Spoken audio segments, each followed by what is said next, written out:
AP ఉప ముఖ్యమంత్రి పవన్ కళ్యాణ్ ఇచ్చిన మాట నిలబెట్టుకున్నాడు. గత పర్యటనలో ఏలూరు జిల్లా ఐఎస్ జగన్నాథపురం శ్రీలక్ష్మీ నరసింహస్వామి వారి దర్శనానికి వచ్చిన సందర్భంలో ఆలయ అభివృద్ధికి కృషి చేస్తానని, ఆలయ ప్రదక్షిణ మండప నిర్మాణంతో పాటు గ్రామం నుంచి కొండపైకి వెళ్లేందుకు రోడ్డు నిర్మిస్తానని హామీ ఇచ్చారు. ఆలయ అభివృద్ధి అంశాన్ని మంత్రివర్గం దృష్టికి తీసుకెళ్లారు. ఆలయ అభివృద్ధికి ప్రత్యేక నిధులు కేటాయించాలని ముఖ్యమంత్రి చంద్రబాబు నాయుడు దేవాదాయ శాఖ మంత్రి ఆనం రామనారాయణ రెడ్డిని కోరారు. ఇందుకు అనుగుణంగా ఆలయ అభివృద్ధికి 8.7 కోట్ల నిధులు ప్రభుత్వం నుంచి మంజూరు చేయించారు. ఆలయానికి అనుబంధంగా అభివృద్ధి పనులు చేపట్టేందుకు 30 ఎకరాల భూమిని ప్రభుత్వం నుంచి ఇప్పించారు. సోమవారం ఐఎస్ జగన్నాథపురం పర్యటనలో భాగంగా పవన్ కళ్యాణ్ జిల్లా ఇన్ఛార్జి మంత్రి నాదెండ్ల మనోహర్ తో కలిసి శ్రీ లక్ష్మీ నరసింహ స్వామి వారిని దర్శించుకున్నారు.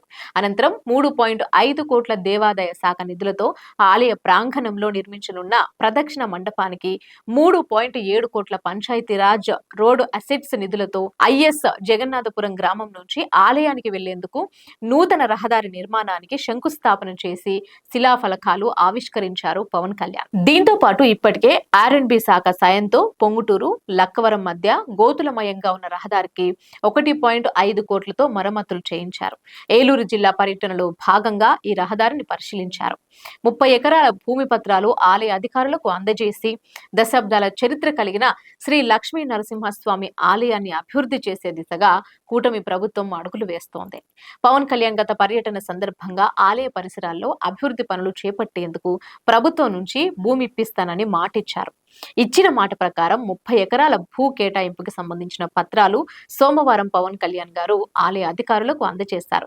ఇచ్చిన మాట నిలబెట్టుకున్న పవన్ కళ్యాణ్ కు చుట్టుపక్కల గ్రామాల ప్రజలు హర్షధ్వానాలతో ధన్యవాదాలు తెలియజేస్తున్నారు. అంతకుముందు పలు అభివృద్ధి కార్యక్రమాలకు శ్రీకారం చుట్టేందుకు ఐఎస్ జగన్నాథపురం వచ్చిన పవన్ కళ్యాణ్ కు ప్రజలు దారి పొడవునా పూల వర్షంతో స్వాగతం పలికారు. రాజవరం, ఎర్రంపేట, గౌరవరం, ఐఎస్ జగన్నాథపురం గ్రామాల్లో ఆడపడుచులు పవన్ కళ్యాణ్ కు హారతులతో స్వాగతం పలికారు.